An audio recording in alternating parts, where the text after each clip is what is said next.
Thank you, Nasir bhai. So I just wanted to quickly talk about, I think, I have a, first of all, मेरा internet थोड़ा सा यहाँ weak है, तो I apologize. I'll take it over audio, but if need be, I can switch to video if required. But I think this is okay. So I will pretty much talk about generally the options available for Kashmiris and Kashmir to take India to an international forum, a court or some other state-based or human rights tribunal or forum under which they can hold India accountable for the crimes against humanity and war crimes they're committing in Kashmir. So there are a number of options, but unfortunately, the problem with international law is that it functions on the idea of consent and state sovereignty, and invariably this leads to aggressor states at times undermining, occupied states or occupied territories and occupied people, and because those entities or those people do not have, they have a recognized right of self-determination, but because they don't have the status of a state de facto, because of that level of control exercised by that occupation that is there, then international forums are limited for these bodies and for these people. Inshallah, this will change as we become more progressive in international law, but currently this is the problem. But anyways, so there are a number of ways this can be done. Some with the help of Pakistan, some with the help of other allies, and even if it doesn't lead to the actual, I would say, resolution of a legal resolution of or a legal assessment of the occupation or violations of international law, it does put India in a very difficult position for its aggression in front of the international community and Western powers, which at times also are supportive of India. So the ways in which we can, which Kashmiris can look at this and with Pakistan support is try to use forums, and for that I will actually talk about the forums that are out there and what are the potential ways in which those can be utilized. And actually, the first one that comes to mind is the International Court of Justice, which resolves disputes between state parties or high contracting parties. Uh, and because India is not Kashmir isn't currently a de facto state, it's under occupation, so that would require a state to take India to the ICJ, the International Court of Justice, subject to jurisdictional concerns, and that's the issue because when you look at the ICJ, you have you have jurisdiction established through a special agreement between the states, and that is not the case with India and Pakistan because there's no treaty which basically a bilateral treaty that allows Pakistan to go to the ICJ. There's also under multilateral treaties, India has put a number of pretty much effectively put reservations to all relevant international human rights conventions. Then there is a general jurisdiction that India has agreed to, but again, it's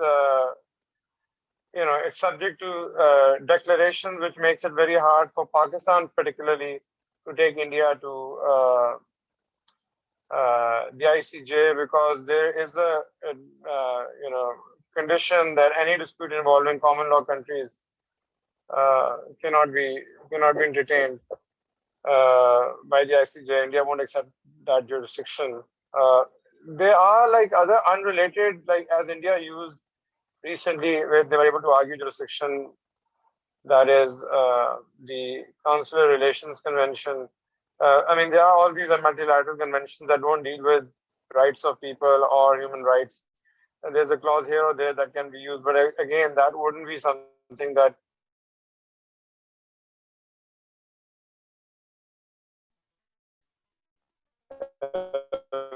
which can be effectively used for the human rights. Yeah, can you hear me? I think I disconnected for a second. Can you hear me? मेरी आवाज आ रही थी? Yeah, we Sir, can hear you you. are audible, sir. Please, you're audible, sir. I think बीच में कुछ अच्छा जी. So so basically when it comes to the International Court of Justice, there's not a lot of sort of space there to hold India accountable. I mean, of course, there's the advisory jurisdiction of the ICJ, which is something that should be looked into by countries, and the General Assembly could actually pass a resolution, or the Security Council, looking at the rights of the Kashmir, the right of self-determination of the Kashmiris, and through that sort of space, maybe hold India at least while it's not enforceable as a judgment, they can be the human rights violations can be highlighted through the advisory jurisdiction of the International Court of Justice. Then the other court, again, sort of an international court that comes to mind is the ICC, International Criminal Court. India is not a party to the Rome Statute, which is a problem. And the Security Council can, through a reference, take a case, to the ICC, and the ICC would be able to entertain it. But the problem is India has enough sort of allies, I would say, in the Security Council to veto any such resolution from ever being passed.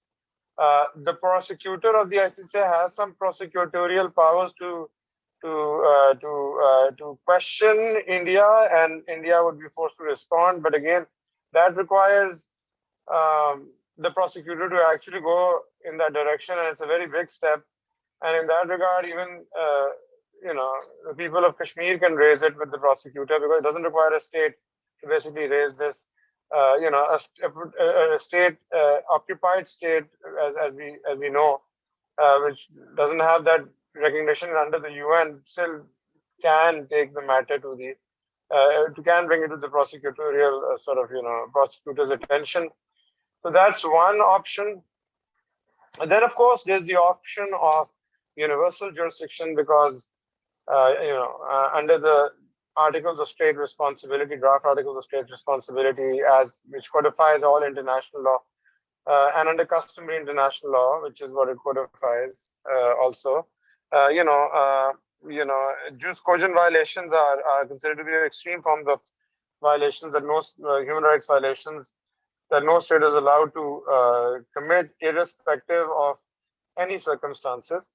And so a number of states, because this is a higher form of law, no treaty, no customary principle can preempt jus cogent violations unless you have a higher jus cogent violation. So crimes against humanity and war crimes are jus cogent, torture are all jus cogent violations. And so a number of countries have historically, but also still have, including Argentina, Germany, France, Spain, UK, some legal domestic sort of processes to basically try, international war criminals, or those who commit war crimes and crimes against humanity, uh, under their own domestic courts. Some of these countries have requirements, like France has a requirement of, territorial presence. Some countries have citizenship requirements. You have to be a citizen of that country to be able to try those people. But in this regard, I think that Argentina doesn't have any territorial or citizenship nexus, or requirements. And so that's another court that can be used. Like, you need to argue in front of the court, under the judicial system of Argentina, where there are a number of cases pending, including those by Israel for committing war crimes against humanity, crimes against humanity in the Gaza Strip. And so utilizing that court could be a good way to do this. And naturally, they would have requirements. They have requirements in terms of process, in terms of submitting applications and identifying the relevant violators of these laws, these grave crimes, and victims. Evidentiary requirements would need to be submitted. then which can be shared with the aggressor state, and then a request for extradition could be made, and a decision can come out. Again, it requires India to, there has to be some form of a, well, uh, extradition treaty or a mutual legal assistance arrangement. But that's another way where India could be subject to the universal jurisdiction of a particular court for actual dispensation of justice. Really, you could have a judgment, but then in order to be able to try people and sentence them, you would require uh, some arrangement under which India would be forced to hand over the criminals under international law.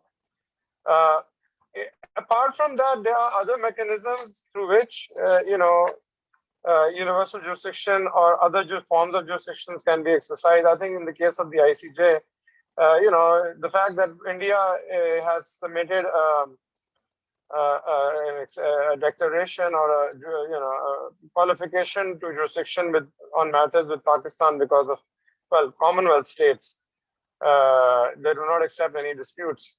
That would mean that if there is another state which is not a Commonwealth state and which is an ally of the Kashmiri people and a Pakistan, might be in a position to actually argue in front of the ICJ, arguing customary international law for violations of human rights law, and these two crimes, as in war crimes and crimes against humanity and torture, because that limitation would not apply. So that's another way through which this can be done. Or other countries could come up with their own courts, or Kashmir could, Kashmiri people could engage with, citizens with other countries where they can set up ad hoc tribunals to try,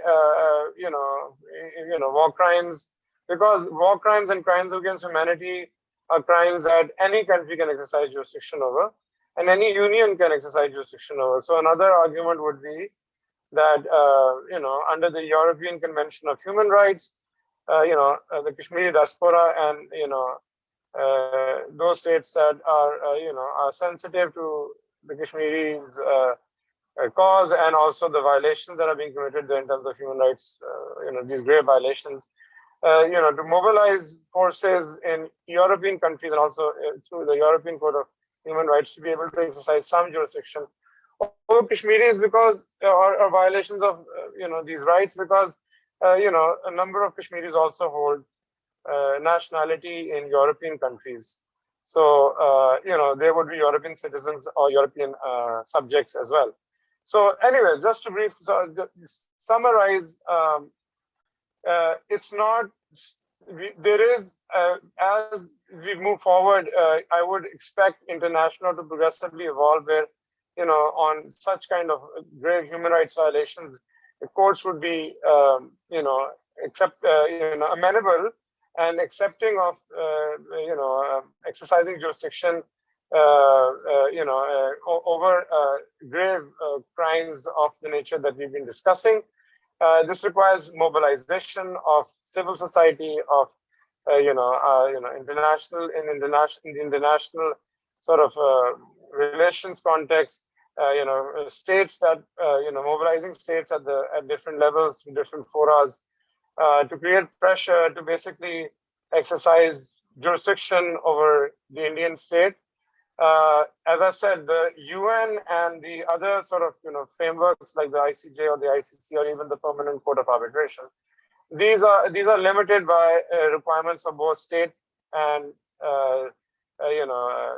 state sovereignty and also consent of relevant states. So it's going to be harder to argue under these forums.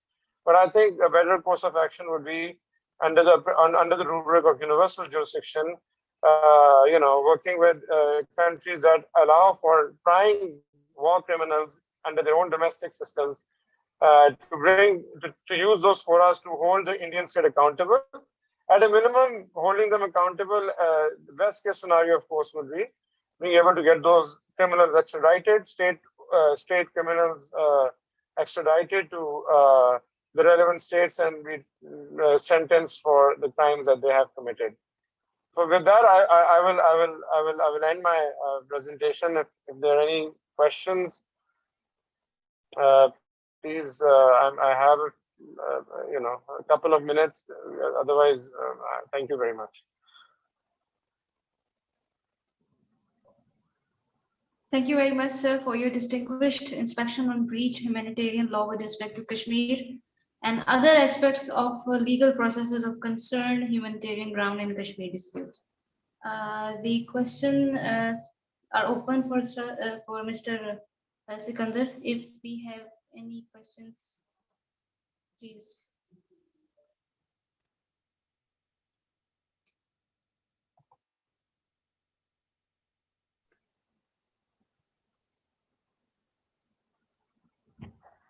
I think everybody agrees with me. So thank you very much, and I'll hand over the virtual podium back to Nasir Saab.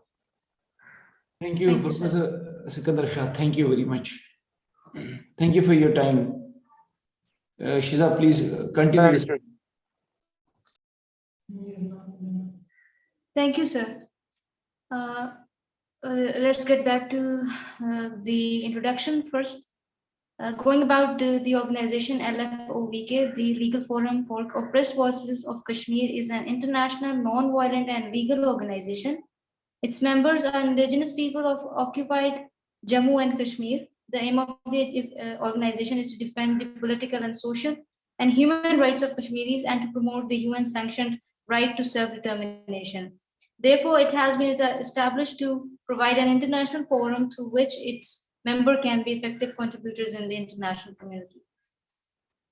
Moreover, for the past 75 years, India had unleashed utmost terror against innocent Kashmiris who have, however, shown unmatched resilience for their just cause.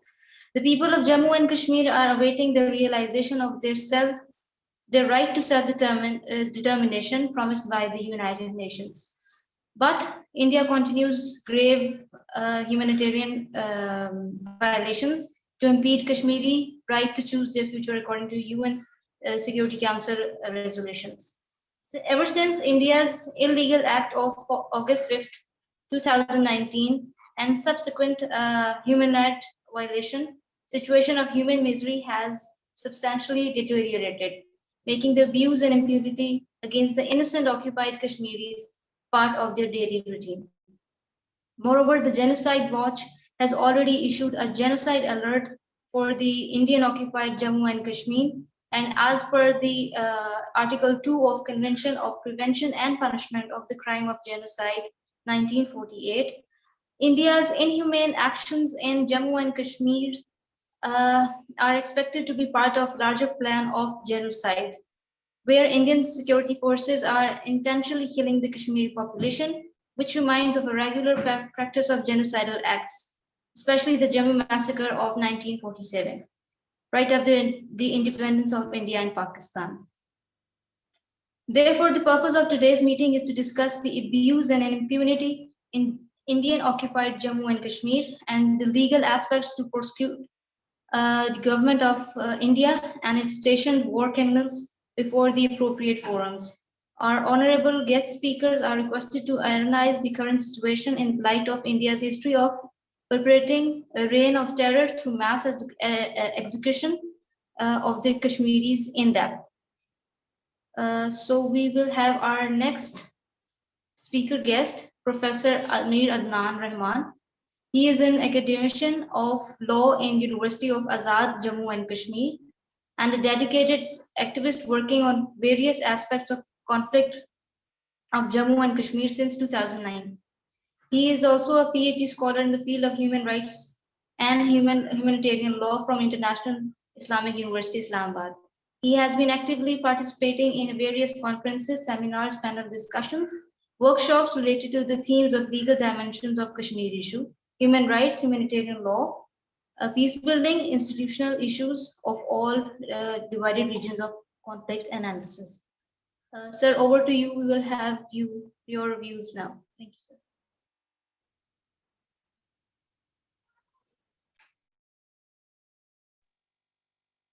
Sir, I would request you to please unmute your mic.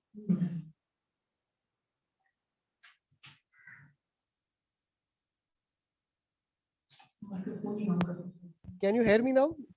Sir, you are audible now. Thank you, Okay, sir. okay. Thank you very much. First of all, I am thankful to Legal Forum for providing me this opportunity. Nasir Saab, thank you very much. I'm also thankful to Chauhan Saab, who's presiding this seminar. So, and I'm really thankful to Legal Forum for arranging this very important seminar on the most neglected theme of Jammu massacre. So as we have Jammu Martyrs Day on 6th November, so this is a very timely, seminar on this very important theme. So the conflict of Jammu and Kashmir has many dimensions, and India has been committing severe crimes against humanity, war crimes, and incremental genocide in Indian illegal occupied Jammu and Kashmir since its occupation on October 27, 1947. However, there was another perspective of the indirect persecution and interference of the Indian private militias of RSS, former members of Indian National Army, and Patiala forces, as well as the Congress blue-eyed Maher Chand Mahajan, who was the Prime Minister of Dogra government in 1947 before the occupation of India, for carrying out the ethnic cleansing and crimes against humanity in the Jammu region of Jammu and Kashmir before the actual occupation of Jammu and Kashmir by India. And then it remained continued even after the Indian occupation and had turned aggravated and severe and reached its most tragic and inhumane culmination on November 6, 1947. We still remember November 6 every year as Jammu Massacre Day or Jammu Martyrs Day. During these incidents of Jammu Massacre of 1947, ranging from the month of October 1947 to November 1947, thousands of Muslims of Jammu were killed, tortured, raped, and forced to migrate to Pakistan by extremist Hindu and Sikhs under the active patronage of the government of Hindu Maharaja Hari Singh till 27th of October 1947, and from 27th October 1947, when India occupied Jammu and Kashmir, till 6th of November under the patronage of the Indian government. So there is basically, also a controversy related to the death toll of the Muslims of Jammu in 1947. There has been a consensus on the widespread and calculated organized crimes against the Muslims of Jammu by RSS-backed Hindu Sabha, Akali Dal, and Hindu Patala forces with aid and abetment of the Maharaja forces and state administration. But so far, no research-based and independent work has been carried out to ascertain the exact number of killings, rapes, tortures, and forced migrations of Muslims of Jammu. These statistics ranges from 20,000 to 237,000. But of course, all these incidents of the Jammu massacre needs an independent and impartial investigation to highlight the exact number of the killings, migrations, and rapes of Muslims of Jammu. The partition of India-Pakistan subcontinent had also brought a worst communal violence and strife in entire India, particularly in Punjab and Bengal of British India. And out of all the 565 princely states of India, the princely state of Jammu and Kashmir was the only princely state where this communal violence took place and eventually converted into a full-fledged and state-sponsored ethnic cleansing and crimes against humanity targeted against the Muslims of Jammu. The threshold and severity of that massacre and atrocities also qualified as the genocide as per the Convention of Genocide 1948 and the definition of genocide as given by the Rome Statute of ICC 1998.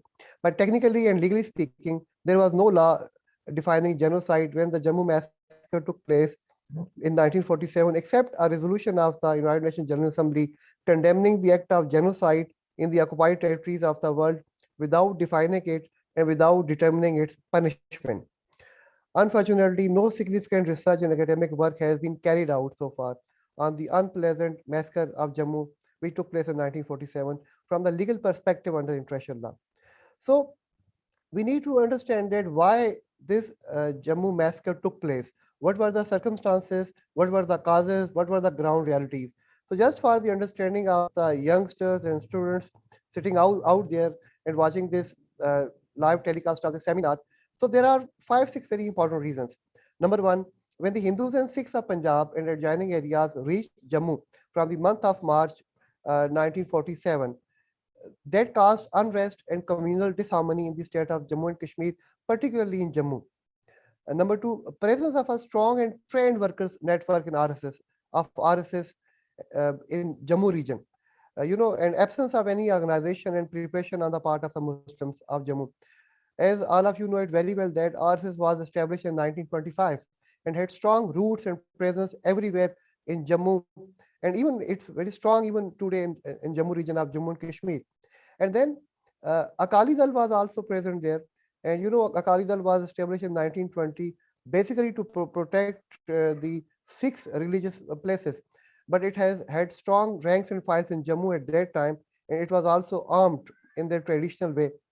And then the another important reason was the nefarious designs of the Maharaja Hari Singh and his administration, especially his Congress nominated new Prime Minister Meher Chand Mahajan, to convert the Muslim majority Jammu into minority, and of course to bring demographic changes in its homeland of Jammu.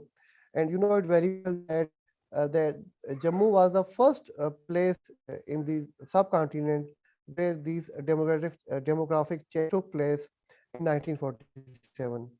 And then there was another very important reason was the arrest and absence of the main leadership of All Jammu and Kashmir Muslim Conference in the region of Jammu in those days, and a lack of preparation for an expected pogrom by Hindus.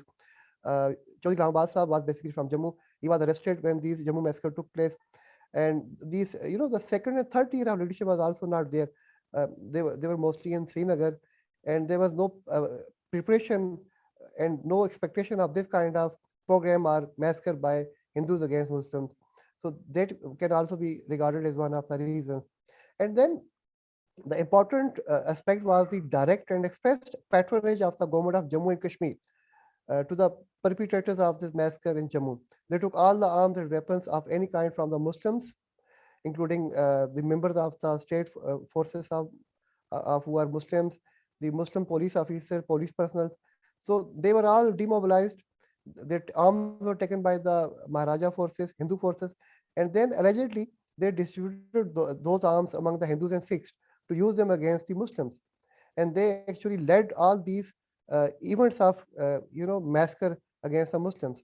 So the mishandling of law and order by Maharaja Hari Singh and his armed forces in Jammu for the large-scale communal violence in the region is the most important reason of this massacre. Then there was also another reason of the hatred and revenge of Maharaja Hari Singh against the Muslims, largely on two reasons. Number one, when a resolution of General Council of All Jammu Kashmir Muslim Conference was passed, the accession of Jammu Kashmir Pakistan on July 19, 1947. So that was also a very important reason. And then when people are in Punch, they started rebellion against the Maharaja forces in 1947. So that also caused a lot of unrest and panic among Maharajas. So Maharaja decided to convert the uh, region of Jammu, which at that time having 61% Muslim population, into a Hindu or non-Muslims population region. And after this, actually, Jammu massacre, the Muslim majority of 61% in Jammu was converted into minority of 37%. So most of the incidents of Jammu massacre took place in the months of October and November 1947. And we can divide the nature and legal terminology of these massacres of Jammu into two different categories on the basis of the occupation of Jammu and Kashmir by India on October 27, 1947. So before October 1947, many incidents took place in Jammu. The Muslims were uh, killed and raped by Hindus and Sikhs under the patronage of the government of Maharaja. So these actions were the part of the state policy at that time and can be regarded as the crimes against humanity intended by the Hindu ruler and Hindu and organizations against the Muslims of Jammu. So after the occupation of Jammu and Kashmir by India, all the incidents of Jammu massacre occurred after 27 October 1947, aggravated into war crimes, as the occupation of Jammu and Kashmir was done by India, converted this region and communal violence into an international armed conflict under international humanitarian law. So as far as the incidents of this massacre are concerned, so first time the news of Jammu massacre was highlighted by the special correspondent of the Times, London, which claimed that 237,000 Muslims of Jammu had been either killed or migrated to Pakistan. Then Vaid Bhasin, he was a local activist and journalist, mainly from Mirpur. He was actually from Mirpur, which is right now present in Azad Jammu and Kashmir. He moved to Jammu And then he actually highlighted these persecutions and program and wrote a lot about all these incidents of Jammu massacre. Then the most important actually statement came from the Mahatma Gandhi when he, in the month of December 1947, made comments about the Jammu massacre that the Hindus and Sikhs of Jammu and those who had gone there from outside killed Muslims. The Maharaja of Kashmir is responsible for what is happening there. A large number of Muslims have been killed there, and Muslim women have been dishonored. So this was the first actually statement coming from any leader of India. Then this is also very important to analyze these persecutions and killings under the relevant provisions of the international law applicable in 1947. So there was no provision of international law defining genocide at that time. The Convention on the Prevention and Punishment of the Crimes of Genocide or Genocide Convention was unanimously adopted by General Assembly on December 9, 1948. And before this convention, there was no definition of genocide in international law. Before this convention, there was only a resolution of the United Nations General Assembly that affirmed genocide was a crime under international law in 1946. But that resolution was not sufficient to qualify the massacre of Jammu 1947 as genocide. Then, if we just see the Rome Statute of the International Criminal Court, it was actually passed in 1998 and entered into force on 1st of July 2002. But if you look at the jurisdiction of the ICC, it has the jurisdiction of war crimes, crimes against humanity, genocide, and acts of aggression. But ICC cannot try these acts occurred before the 2002. So the act of genocide was illegal since World War II, but was not possible to prosecute even after the Convention of Genocide 1948, as most of the states ratified this convention with the condition of prior consent of the state before taking any trial of genocide. So we can say that in 1947, there was basically a resolution of the United Nations General Assembly declaring genocide as a crime, but there was no definition of genocide. There was no punishment of genocide, and we had the Convention of Genocide in 1948. So if you look at the international law, relevant provisions of international law, which could be applicable or which could be remotely made relevant to the Jammu massacre, so those could be the Nuremberg trial. So if you see the Nuremberg trial, the perpetrators of the Holocaust and other mass murders, they were charged under, of course, existing international law. Those were crimes against humanity. But crimes of genocide was not firmly defined in those, even those Nuremberg trials. So then, after the Second World War, the London Charter of the International Military Tribunal set down laws and procedure by which Nuremberg trials were to be conducted. The Article 6 of the Charter, which was drafted, is very interesting because it includes not only the traditional war crimes and crimes against peace, but it also included crimes against humanity, and they included murder, extermination, enslavement, deportation, and other human acts committed against any civilian population before or during the war in the definition of the crimes against humanity. So since when this Jammu massacre was started, there was actually no declaration of war. It was basically almost a kind of peace situation.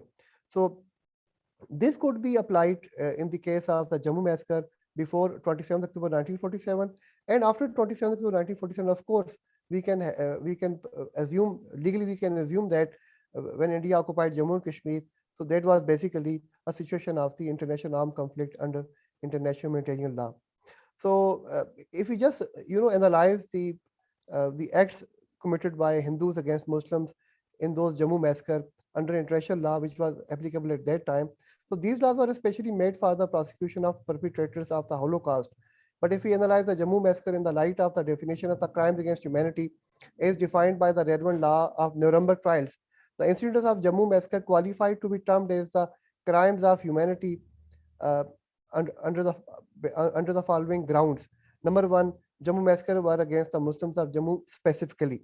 Number two, Hindus and Sikhs killed and raped Muslims of Jammu with the aid, abetment, and active patronage of the Maharaja Hari Singh government.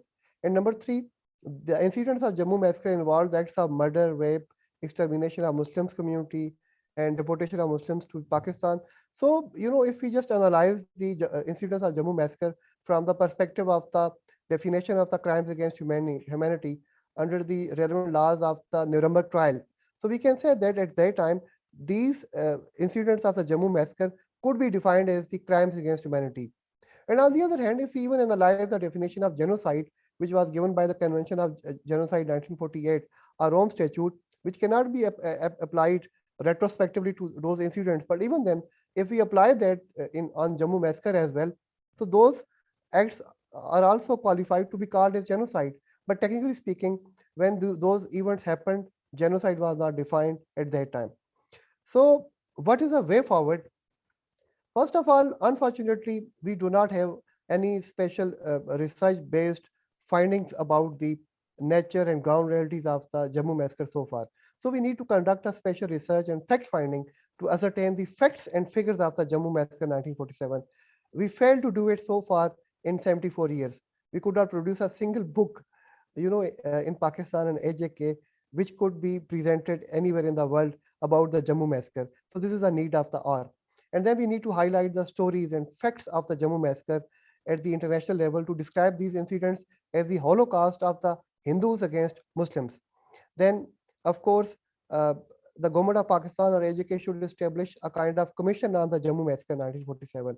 Even this is the right time. We are so late, but we can record the stories of the living survivors, or if their younger generation heard anything from them, we can compile all the available written material, including books, articles, research papers, and we can compile a document about the events of the Jammu massacre, statistics of killings, tortures, rapes, sexual violence, forced migrations, and plundering of their properties. This can be very effective to counter the negative propaganda of India against the exact figures of the death toll in Jammu massacre. Then we need to arrange seminars and conferences on it, and I rightly appreciated the legal forum for arranging this very important conference on Jammu massacre. Then we need to include events of Jammu massacre as a first event in the Indian atrocities against the people of Indian occupied Jammu and Kashmir to set the strong foundation of it. Because when India occupied Jammu and Kashmir, so the larger events of the massacre of Jammu took place after the occupation of Jammu Kashmir by India on November 5, November 6. And then we need to actually analyze the Jammu massacre from the legal perspective to include it in the lawfare of Pakistan against India. So with this, I would like to conclude my session. So I am open to questions or comments, maybe right now or at the end of the seminar. Thank you very much.